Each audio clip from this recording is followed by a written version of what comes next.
ধন্যবাদ। আপোনালোকে সকলোৱে জানে যে ৬ জনগোষ্ঠীৰ জনজাতিকৰণৰ বিষয়টোক লৈ এতিয়া সমগ্ৰ অসমত এটা অগ্নিঘৰ বা পৰিৱেশ আছে চলি আছে। ৬টা জনগোষ্ঠীৰ বিভিন্ন জনগোষ্ঠীয় সংগঠনে ইতিমধ্যে ব্যাপক গণ আন্দোলন আৰম্ভ কৰিছে। তেনেকুৱা গণ আন্দোলনৰ সময়তে ধুবুৰী জিলাৰ গোলকগঞ্জত যোৱা দুদিনৰ আগত নিৰাপত্তাৰক্ষী বা পুলিচৰ বৰ্বৰোচিত আক্ৰমণত যিসকল গণতান্ত্ৰিক আন্দোলনকাৰী তেওঁলোকক বেয়াকৈ অত্যাচাৰ কৰা হৈছে, তেওঁলোকক নিৰ্মমভাৱে প্ৰহাৰ কৰা হৈছে। ইয়াৰ আমি তীব্ৰ ভাষাৰে গৰিহণা দিছোঁ। দেশৰ প্ৰধানমন্ত্ৰী অসমলৈ অহাৰ সময়ত আমি ক'ব খুজিছোঁ আপোনালোকৰ ভিজন ডকুমেণ্টৰ ২৮ পৃষ্ঠাত যিটো প্ৰতিশ্ৰুতি দিছিল, প্ৰধানমন্ত্ৰীয়ে নিজে ২০১৪ চনৰ নিৰ্বাচনৰ আগত নিৰ্বাচনী সভাসমূহত যিবোৰ প্ৰতিশ্ৰুতি দিছিল, ৩০ মাৰ্চ ২০১৯ চনত ডিব্ৰুগড় জিলাৰ মৰাণত যি প্ৰতিশ্ৰুতি দিছিল আৰু শোণিতপুৰ জিলাৰ গহপুৰত যি প্ৰতিশ্ৰুতি দিছিল, প্ৰতিশ্ৰুতি দিয়াৰ ৬ বছৰ ৫ মাহ ১৩ দিন অতিক্ৰম কৰিছে। কাইলৈ দিনটোলৈকে এই প্ৰতিশ্ৰুতিবোৰ আপুনি পালন কৰিবৰ কাৰণে আপুনি দায়বদ্ধ নহয় নেকি? দেশৰ প্ৰধানমন্ত্ৰীক প্ৰশ্ন কৰিব খুজিছোঁ। কাৰণ আপোনালোকৰ চৰকাৰৰ দিনতে কেন্দ্ৰীয় গৃহমন্ত্ৰী পৰ্যায়ত আলোচনা হৈছিল। আপুনি জানে যে আপোনাৰ প্ৰথম চৰকাৰ ১৪ চনৰ হোৱাৰ সময়ত ২০১৪ চনত কেন্দ্ৰীয় গৃহমন্ত্ৰী ৰাজনাথ সিঙৰ লগত আলোচনা হৈছিল। গৃহমন্ত্ৰীৰ লগত আলোচনা হোৱাৰ পিছত এখন মডেলিটি কমিটি আপোনালোকে বনাইছিল জনজাতিসকলক, যিসকলে জনজাতি বিচাৰিছে তেওঁলোকক জনজাতি দিবৰ কাৰণে। মডেলিটি কমিটিৰ লগত ৬টা জনগোষ্ঠীৰ জনজাতীয় সংগঠনসমূহে তেওঁলোকে যিসমূহ সংগঠন আছে তেওঁলোকে মডেলিটি কমিটিৰ লগত ৭ বাৰ বহিছে। ৰেজিষ্ট্ৰাৰ জেনেৰেল অফ ইণ্ডিয়াৰ লগত ৩ বাৰ বহিছে। ৰেজিষ্ট্ৰাৰ জেনেৰেল অফ ইণ্ডিয়াৰ যিগৰাকী দায়িত্বত আছে তেওঁ এই মডেলিটি কমিটিৰ তেওঁ এই কমিটিৰ সদস্য আছিল। কিন্তু এই যে বাৰে বাৰে আলোচনা কৰাৰ পাছত তেওঁলোকে আনকি মডেলিটি কমিটি ৭ বাৰ বহি বিভিন্ন ধৰণৰ কথা বতৰা লোৱাৰ পাছত যিটো কালচাৰেল তেওঁলোকে প্ৰতিবেদন ল'লে, সেই প্ৰতিবেদন গ্ৰহণ কৰাৰ পিছতো কিন্তু মডেলিটি কমিটিয়ে আঁচ এডালো নেমাৰিলে, দাগ এটাও নেমাৰিলে। ৭ বাৰ বহিলে কিন্তু কোনো ধৰণৰ মডেলিটি কমিটিয়ে প্ৰতিবেদন নিদিলে। ২০২০ চনত তেতিয়া অসমৰ মুখ্যমন্ত্ৰী সৰ্বানন্দ সোণোৱাল আছিলে। সৰ্বানন্দ সোণোৱালৰ দিনত অসমৰ বৰ্তমানৰ মুখ্যমন্ত্ৰী হিমন্ত বিশ্ব শৰ্মাৰ অধ্যক্ষতাত মন্ত্ৰীগোট বনাইছিল। মন্ত্ৰীগোটৰ সদস্য আছিল নৱ দলে ডাঙৰীয়া আৰু চন্দন ব্ৰহ্ম ডাঙৰীয়া। মন্ত্ৰীগোটে আপোনালোকে জানি আচৰিত হ'ব, মন্ত্ৰীগোটে কিন্তু আজিলৈকে প্ৰতিবেদন নিদিলে। ২০২০ চনৰ পৰা আজি এতিয়া ২০২৫ চন, ২০২০ চনৰ পৰা ৫-৬টা বছৰ পৰিক্ৰমা সম্পূৰ্ণ হ'ল। সম্পূৰ্ণ হোৱাৰ পাছতো কিন্তু মন্ত্ৰীগোটে কোনো প্ৰতিবেদন নিদিলে। নিদি তেওঁলোকে এতিয়া পুনৰ মুখ্যমন্ত্ৰীয়ে কৈছে যে তেওঁলোকে হেনো বিধানসভাৰ মজিয়াত পুনৰ এই প্ৰস্তাৱটো তেওঁলোকে প্ৰেৰণ কৰিব। এনেকুৱা ধৰণৰ প্ৰস্তাৱ বিভিন্ন সময়ত প্ৰেৰণ কৰা হৈছে। এজিপি গণ পৰিষদৰ যেতিয়া চৰকাৰ আছিল, প্ৰফুল্ল মহন্ত মুখ্যমন্ত্ৰী থাকোঁতেও এনেকুৱা ধৰণৰ প্ৰস্তাৱ বিধানসভাত কেন্দ্ৰীয় চৰকাৰে প্ৰেৰণ কৰিছিল। এনেকুৱা ধৰণৰ প্ৰস্তাৱ প্ৰতি ৫ বছৰৰ মূৰে মূৰে প্ৰতিখন চৰকাৰে প্ৰস্তাৱ গ্ৰহণ কৰি কেন্দ্ৰীয় চৰকাৰলৈ প্ৰেৰণ কৰে বিধানসভাত। কিন্তু প্ৰয়োজনীয় যিটো কাৰ্যকৰী পদক্ষেপ, সেই পদক্ষেপ তেওঁলোকে আজিলৈকে গ্ৰহণ কৰা নাই। সেইকাৰণে দেশৰ প্ৰধানমন্ত্ৰী অসমৰ মজিয়ালৈ আহোঁতে আপোনাক সুধিব খুজিছোঁ, আপোনালোকৰ চৰকাৰ, অসম চৰকাৰে আজিলৈকে কোপতি মন্ত্ৰীগোটৰ যিটো প্ৰতিবেদন আজিলৈকে কিয় দিব পৰা নাই, বা আপোনালোকে এই গোটেই কামটো আপোনালোকৰ সদিচ্ছা নোহোৱাৰ কাৰণে? কাৰণ বিধেয়কখন এবাৰ আনিছিলে, সেই সময়ত যেতিয়া বিধেয়কখন আনিছিলে প্ৰথম ৰাজ্যসভালৈ ৰাজ্যসভাত তেওঁলোকে লে কৰিবৰ কাৰণে, ৰাজ্যসভাত তেওঁলোকে উত্থাপন কৰিবৰ কাৰণে সিদ্ধান্ত। শ্ৰদ্ধাৰ সাংবাদিক বন্ধুসকল, আমাৰ মাজত আজি এই সংবাদমেলত উপস্থিত আছে আমাৰ দলৰ উপসভাপতি বীৰেন বৰুৱা ছাৰ আৰু মৈনাক পাত্ৰ ডাঙৰীয়া। আমি এটা অতি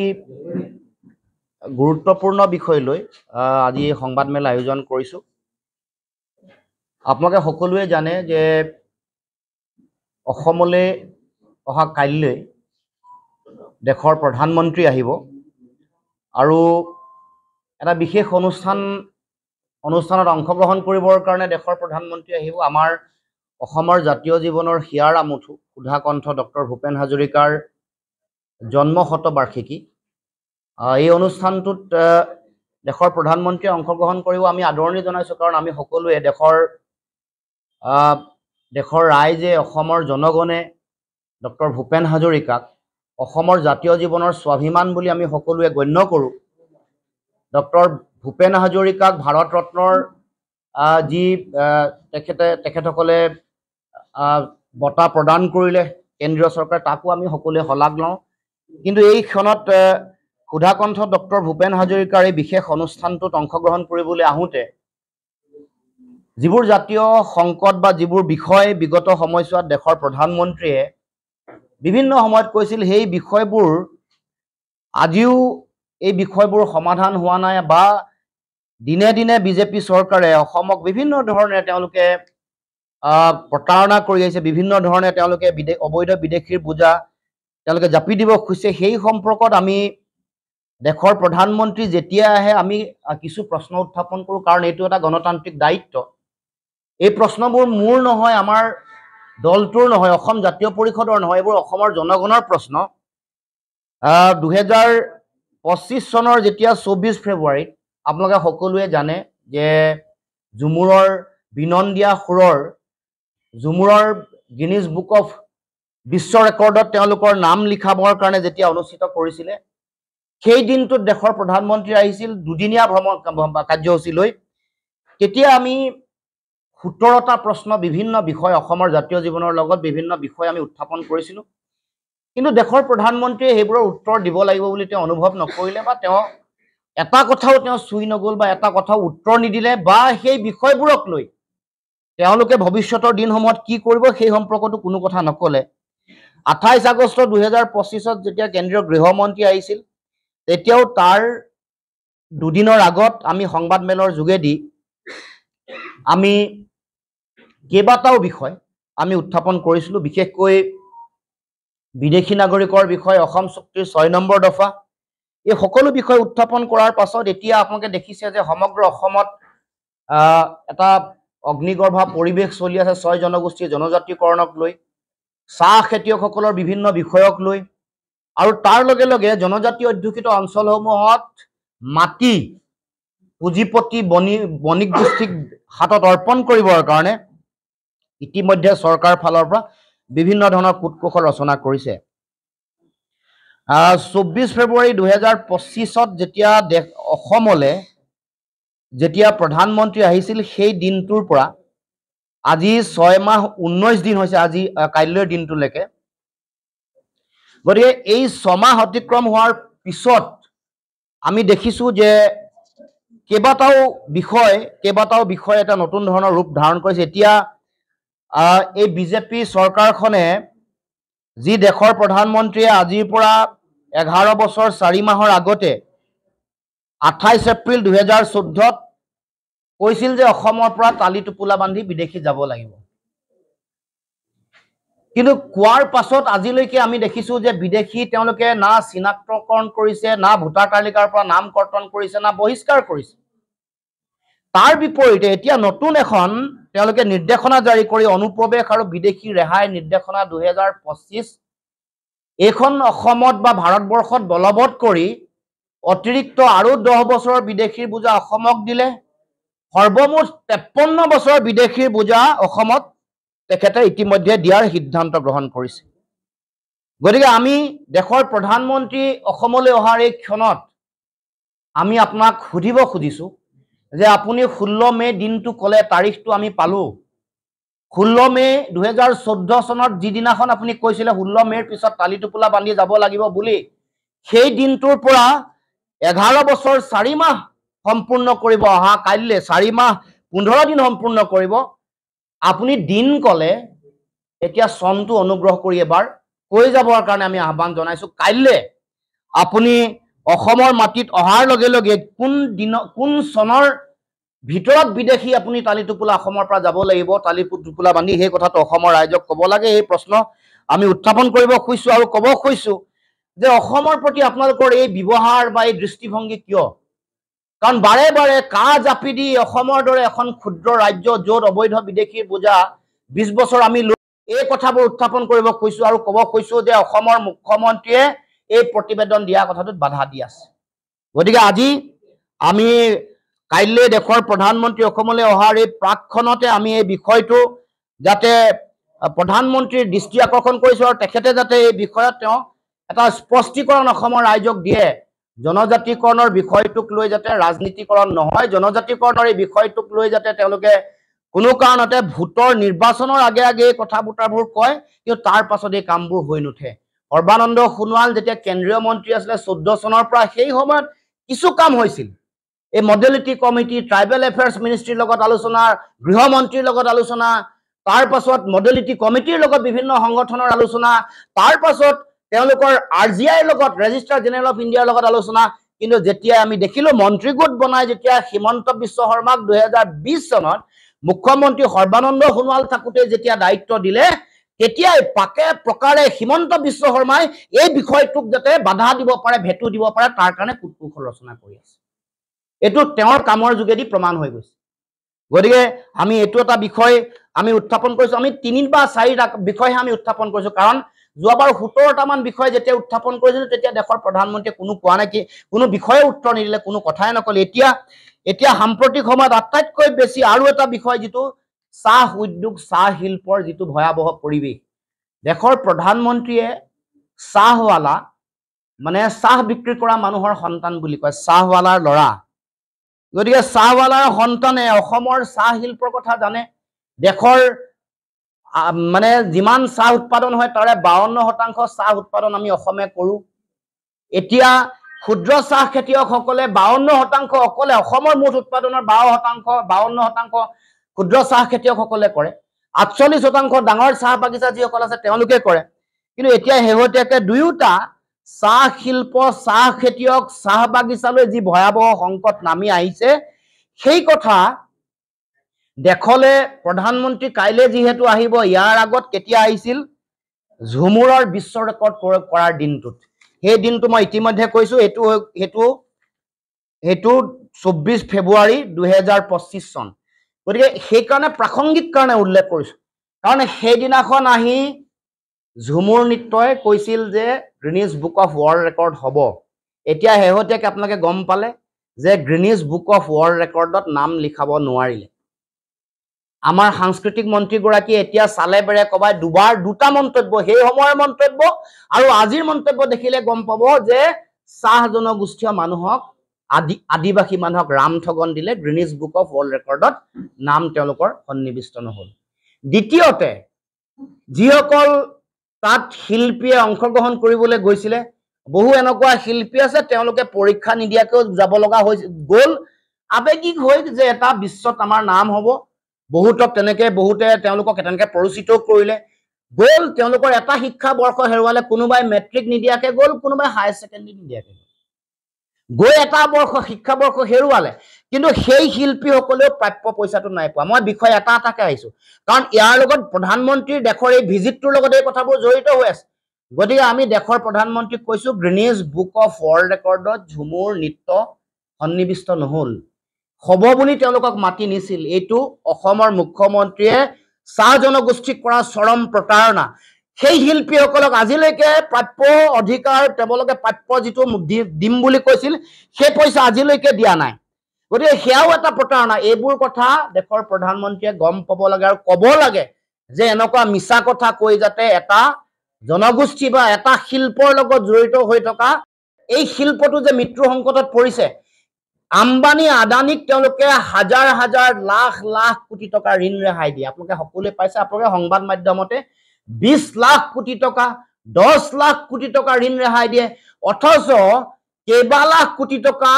এটা শিল্প দেশৰ অৰ্থনীতিত যি প্ৰভাৱ বিস্তাৰ কৰিছে সেই অৰ্থনীতি বা সেই শিল্পটো সেই উদ্যোগটোৰ কথা চাইপে চৰ্চাত দেশৰ প্ৰধানমন্ত্ৰী এবাৰো আমাৰ শিল্পৰ নাম ল'ব নোৱাৰে নে পৃথিৱীৰ বিভিন্ন প্ৰান্তলৈ যায় বিভিন্ন প্ৰান্তত যাওঁতে তাত তেওঁলোকৰ মানে চাহ তেওঁলোকক আগবঢ়ায় সেই অনুষ্ঠানসমূহত দেশৰ প্ৰধানমন্ত্ৰী অসমৰ চাহ শিল্পৰ কথা এবাৰ নাম ল'বলৈ তেওঁৰ সময় নহয় নে আৰু লগতে এডভান্টেজ আছামলৈ দেশৰ প্ৰধানমন্ত্ৰী আহিলে যোৱাবাৰ হৈ গ'ল বিভিন্ন বিনিয়োগ হোৱা বুলি কৈছে টাটাই বিনিয়োগ কৰিছে আম্বানীয়ে কৰিছে আদানীয়ে কৰিছে গডৰেজে কৰিছে ৰামদেৱে কৰিছে দীঘলীয়া তালিকা এখন কৰিলে হাজাৰ কোটি টকাৰ হেনো বিনিয়োগ হৈছে ঠিক আছে আমি ভাল পাইছো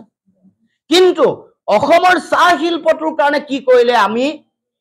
মানে এডভান্টেজ আসামত চাহ শিল্পৰ নামত ফুটা কৰি এটা কোনোবা ইনভেষ্টমেন্ট কৰিলে নেকি যেটো স্বাভিমান আমাৰ যাৰ লগত আমাৰ ঐতিহ্য জড়িত হৈ আছে যাৰ লগত আমাৰ অৰ্থনীতি জড়িত হৈছে এই চাহ শিল্প অসমৰ প্ৰতি 10 গৰাকী মানুহৰ এগৰাকী কিবাকে পোনপটীয়াকে হয় ক্ষুদ্ৰ চাহ খেতিৰ লগত জড়িত নহলে আওপকীয়াকে হলে কোনোবাই বিভিন্ন ধৰণে কোনোবাই যদি তাত শ্ৰমিক হৈ আছে কোনোবাই চাহপাত সংগ্ৰহ কৰিছে কোনোবাই বটলি ফেক্টৰীৰ লগত জড়িত কোনোবাই ডাঙৰ টি ষ্টেটৰ লগত জড়িত ভাৰতবৰ্ষ অসমৰ চৰকাৰী গৱেষণা আৰু জৰীপে কৈছে প্ৰতি 10 গৰাকী মানুহৰ এগৰাকী মানুহ অসমৰ চাহ শিল্পৰ লগত জড়িত কিন্তু এই শিল্পটো যে তিল তিল মৃত্যুমুখলৈ ঠেলি দিছে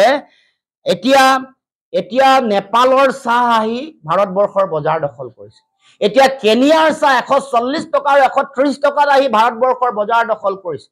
সেই সময়ত অসমৰ চাহ শিল্পৰ লগত জড়িত মানুহৰ প্ৰতি ক্ষুদ্ৰ চাহ খেতিয়কসকলৰ প্ৰতি দেশৰ প্ৰধানমন্ত্ৰী কোনো কৰণীয় দায়িত্ব আৰু কৰ্তব্য নাই নেকি দেশৰ প্ৰধানমন্ত্ৰী প্ৰশ্ন উত্থাপন কৰিব খুজিছে কেৱল মাত্ৰ চাহ পে চৰ্চা কৰিলেই নহব 52% অসমৰ চাহ উৎপাদন দেশৰ অকল অসমে কৰিলে নহব অসমৰ চাহ শিল্পৰ প্ৰতিও দায়িত্ব আৰু কৰ্তব্য থাকিব লাগিব আৰু সেই কাৰণে আমি কব খুজো যে চাহ শ্ৰমিকসকলকটো 351 টকা নিদিলেই খুদ চাহ খেতিৰ লগত জড়িত হৈ থকা যিসকল শ্ৰমিক আছে তেওঁলোকক মাটি দিম বুলি কৈছিলে এক কোঠা মাটিও আজিলৈকে দিয়া নাই বসুন্ধৰা 1 2 3 শেষ হ'ল আজিলৈকে চাহ শিল্প চাহ শ্ৰমিক যিসকল আছে চাহ খেতিৰ লগত জড়িত হৈ থকা যিসকল ব্যক্তি আছে তেওঁলোকক আজিলৈকে মাটি তেওঁলোকে দিয়া নাই আমি দাবী উত্থাপন কৰিছো বা আমি দেশৰ প্ৰধানমন্ত্ৰীলৈ এই বিষয়টো উত্থাপন কৰিব খুজিছো ক্ষুদ্ৰ চাহ খেতিয়কৰ তেওঁলোকৰ ন্যূনতম যিটো বিক্ৰী কৰা যিটো মূল্য মিনিমাম যিটো সেলিং প্ৰাইস আছে এটো কিয় দিব নোৱাৰে ধানৰ কাৰণে 2340 টকা হ'ব পাৰে ক্ষুদ্ৰ চাহ খেতিয়কসকলৰ কাৰণে কেঁচা পাতৰ এটা নিৰ্ধাৰিত মূল্য নিৰূপণ হ'ব লাগে কাৰণ আমি কেৱল মাত্ৰ দেখলে অসমলৈ প্ৰধানমন্ত্ৰী আহিছে ভূপেন হাজৰিকাৰ জন্মতিথি আয়োজন কৰিব আমি ভাল পাইছো কিন্তু ভূপেন হাজৰিকাই জাতীয় সংকটৰ যিবোৰ কথা কৈছিলে চাহ বাগিচাৰ মানুহক লৈ যিবোৰ গান ৰচনা কৰিছিলে সেই গানসমূহৰ মূল্য তেতিয়াহে থাকিব জনজাতিসকলক লোৱা মূল্য অসমৰ সকলো জাতি জনগোষ্ঠীক লৈ কৰা সমন্বয়ৰ গানসমূহৰ असम और असमिया हितों के लिए पूरी तरह समर्पित है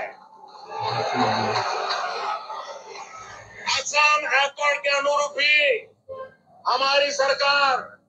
6 समुदायों अहम मोटक छुटिया कुश राजवंशी और शाह जनगोष्ठी को जनजाति का दर्जा देने पर भी काम कर रही है इसके लिए राज्यसभा में बिल लाने का काम भी हमारी ही सरकार ने किया है और मैं आज इस अवसर पर ये भी कहना चाहता हूं इन 6 समुदायों को ट्राइब का दर्जा देते समय ये भी सुनिश्चित किया जाएगा कि असम की वर्तमान जनजातियों के हितों उनके अधिकारों उसकी पूरी तरह रक्षा की जाएगी आपने देखा होगा গতিকে এইটো দেশৰ প্ৰধানমন্ত্ৰীৰ প্ৰতিশ্ৰুতি আছিল আৰু যিসকল এক্সিস্টিং ট্ৰাইবেল আছে জনজাতি যিসকল আছে সেইসকলৰ কোনো যাতে অধিকাৰত হানি বিঘিনি নহয় তেওঁলোকৰ হিতৰ বিপৰীতে কোনো সিদ্ধান্ত নলৈ আন 6টা জনগোষ্ঠীক জনজাতিকৰণৰ কামটো প্ৰয়োজন সাপেক্ষে ইয়াৰ অৰ্থ এটোৱে যে প্ৰয়োজন সাপেক্ষে সংৰক্ষণৰ সুকিয়া নীতি বা মডেলিটি এটা প্ৰস্তুত কৰি হলেও 6টা জনগোষ্ঠীক জনজাতিকৰণৰ কাৰণে তেওঁলোকে ব্যৱস্থা গ্ৰহণ কৰিব তাৰ কাৰণে তেওঁলোকে বিল এখন আনিব এই কথা যেটো ৰাজ্যসভালৈ আনিছিলে আনি সেই সময়ত ৰাজ্যসভাত তেওঁলোকৰ সংখ্যা গৰিষ্ঠতা নাছিলে লেক নকৰিলে ৰহস্যজনক কাৰণত বিজনেছ এডভাইজৰী কমিটিয়ে কেবিনেটে তেওঁলোকে অনুমোদন নিদিলে এই কথা বতৰাবোৰ ৰাইজৰ মনত নথকা নহয় কিন্তু এই দেশৰ প্ৰধানমন্ত্ৰীৰ বক্তব্যৰ বিৰুদ্ধে কালি অসমৰ মুখ্যমন্ত্ৰীয়ে কি কৈছে শুনিছেনে কৈছে যে আগৰ যিটো আমাৰ যিটো বিধানসভাৰ যিটো আমাৰ প্ৰস্তাৱ সেই প্ৰস্তাৱত কোৱা হৈছে যে এক্সিষ্টিং ট্ৰাইবেলসকলৰ কোনো হানি বিঘিনি নোহোৱাকৈ 6টা জনগোষ্ঠীক তেওঁলোকক এছটিকৰণ জনজাতি কৰা হ'ব। সেইটোত তেওঁ কৈছে যে বেলেগৰ অসুবিধা নোহোৱাকৈ কৰিবৰ যিটো প্ৰস্তাৱ কৰিছে তাৰ বিৰুদ্ধে তেওঁ কৈছে যে তেওঁলোকক মানে তেওঁলোকৰ হানি বিঘিনি কৰি পিনে এছটি দিম বুলি তেওঁ কৈছে। তাৰ মানে জনজাতিসকল আৰু অজনজাতি যিসকলে জনজাতি বিচাৰিছে তেওঁলোকৰ কাৰণে সংঘাত লগাবৰ কাৰণে মুখ্যমন্ত্ৰীয়ে কথা আৰম্ভ কৰিছে। মই যোৱাকালি সংবাদ মাধ্যমক কৈছো যে মন্ত্ৰী গোটৰ অধ্যক্ষ হৈ থকা মুখ্যমন্ত্ৰীয়ে মন্ত্ৰী গোটৰ কোনো ধৰণৰ প্ৰতিবেদন দিয়া নাই। যোৱাকালি মুখ্যমন্ত্ৰীয়ে কৈছে যে এক্সিষ্টিং জনজাতিসকলক ক্ষতি কৰি তেওঁ 6 জনগোষ্ঠীক জনজাতি দিব। তাৰ মানে সংঘাত সৃষ্টি কৰিব কৈছে। মূল মানুহগৰাকী জনজাতিকৰণৰ এই প্ৰস্তাৱটো ট্ৰাইবেল এফেয়াৰ্ছ মিনিষ্ট্ৰীলৈকে গৈ নোপোৱা, গৃহ মন্ত্ৰণালয়লৈকে গৈ নোপোৱাৰ মূল মানুহগৰাকী হিমন্ত বিশ্ব শৰ্মা এইটো কথাই প্ৰমাণ কৰিছে। দেশৰ প্ৰধানমন্ত্ৰীৰ কথা যোৱাকালি মুখ্যমন্ত্ৰীৰ বক্তব্যই এই কথা প্ৰমাণ কৰিছে যে জনজাতিকৰণৰ গোটেই বিষয় কৰিব, সম্বোধন কৰিব, প্ৰতিশ্ৰুতি দিব। গতিকে মই সেই বিষয়টো আমি উত্থাপন কৰিছো। আৰু জনজাতিসকলৰ মাটি আপোনালোকে জানে যে জনজাতিসকলৰ মাটি মই কৈছো যে জনজাতিসকলৰ মাটি ৪৯,৫০০ বিঘা মাটি ইতিমধ্যে দিবৰ কাৰণে আম্বানী, আদানী, ৰামদেৱ, গডৰেজ, এজিউৰ এনেকে বিভিন্ন কোম্পানীক তেওঁলোকে দিবলৈ উঠি পৰি লাগিছে। বিভিন্ন কাৰ্বি আংলঙৰ বোকাজানকে ধৰি বিভিন্ন অঞ্চলত ১৮,০০০, ১২,০০০, ১২,০০০, পলাশবাৰীত ১৫০০ একৰ, পৰ্বতজোৰাত ৩,৬০০ বিঘা মাটি, ডিমা হাছাওত ৯,০০০ বিঘা মাটি। তাৰ মানে অসমৰ জনজাতিসকলৰ অধিকাৰক তেওঁলোকৰ মাটি ভেটিকো এনেকৈ কাঢ়ি লৈ যাবৰ কাৰণে অসমৰ মুখ্যমন্ত্ৰীয়ে কাম কাজ কৰি আছে। গতিকে অসমৰ মুখ্যমন্ত্ৰীৰ যিটো জনজাতি বিদ্বেষী যিটো নীতি, চাহ জনগোষ্ঠী বিদ্বেষী যিটো নীতি, 6 গোষ্ঠী বিদ্বেষী যিটো অসমৰ মুখ্যমন্ত্ৰীৰ নীতি, এই অগ্নিগৰ্ভা পৰিৱেশৰ সময়ত দেশৰ প্ৰধানমন্ত্ৰীয়ে এই বিষয়সমূহৰ এই জাতীয় জীৱনৰ মৌলিক প্ৰশ্নসমূহৰ উত্তৰ দিব লাগে। সেই প্ৰশ্ন আমি দেশৰ প্ৰধানমন্ত্ৰীক কৰিব খুজিছো। সেই সময়ত ২০০০ সংখ্যাগৰিষ্ঠতা আছিলে, লোকসভাত তেওঁলোকে প্ৰথম উত্থাপন কৰিব লাগে, ৰাজ্যসভাতো উত্থাপন কৰিব পাৰে, এনেকুৱাও নিয়ম আছে। কিন্তু তেতিয়া কৈছিল যে ৰাজ্যসভাত কিয় উত্থাপন কৰিছে, কাৰণ ৰাজ্যসভাত তেওঁলোকৰ সংখ্যাগৰিষ্ঠতা নাই। সেইকাৰণে ৰাজ্যসভাত প্ৰথমে, পিছত অৱশ্যে তেওঁলোকে উত্থাপনেই নকৰিলে। উত্থাপন কৰিলেও বিৰোধী শক্তিৰ ওপৰত তেওঁলোকে দুখটো জাপি দিলে ক'লে হ'লে যে বিৰোধী আমাৰ সংখ্যাগৰিষ্ঠতা নাই ৰাজ্যসভাত, সেইকাৰণে এইখন ৰাজ্যসভাত আমি পাছ কৰিব নোৱাৰিম। কিন্তু সেইটো নকৰিলে। আনকি তেওঁলোকৰ যিখন কেবিনেটৰ বিজনেছ এডভাইজৰী কমিটি আছে সেই কমিটিয়ে এইখন উত্থাপন কৰাৰ যিটো পৰিৱেশ ৰাজ্যসভাত সেইটোকে বাধা দি ৰাখিলে, মানে উত্থাপন নকৰিলে তেতিয়া। গতিকে এইটো অতি সুপৰিকল্পিতভাৱে তেওঁলোকে এই যিখন বিল, এইখন বিল কেৱল মাত্ৰ ৰাইজক ভোট ল'বৰ কাৰণেই তেওঁলোকে ২০১৬ চনৰ আগত যিহেতু কৰিছিল, 16 চনত 6টা জনগোষ্ঠীৰ মানুহৰ পৰা ভোট ল'বৰ কাৰণে এই কাম কৰিছিলে নেকি, দেশৰ প্ৰধানমন্ত্ৰীক পুনৰ প্ৰশ্ন উত্থাপন কৰিব কৈছো। কাৰণ দেশৰ প্ৰধানমন্ত্ৰীয়ে এই সম্পৰ্কত যি বক্তব্য আগবঢ়াইছিলে সেই বক্তব্য মই আপোনালোকৰ আগত উত্থাপন কৰিব কৈছো। আপোনালোকে এই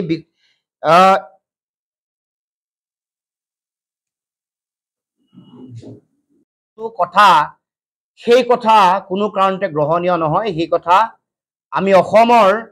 ৰাইজে কেতিয়াও মানিব নোৱাৰো। সেইকাৰণে আজি অসমলৈ কাইলৈ অহাৰ প্ৰাকক্ষণত আপোনাক প্ৰশ্ন উত্থাপন কৰিব খুজিছো যে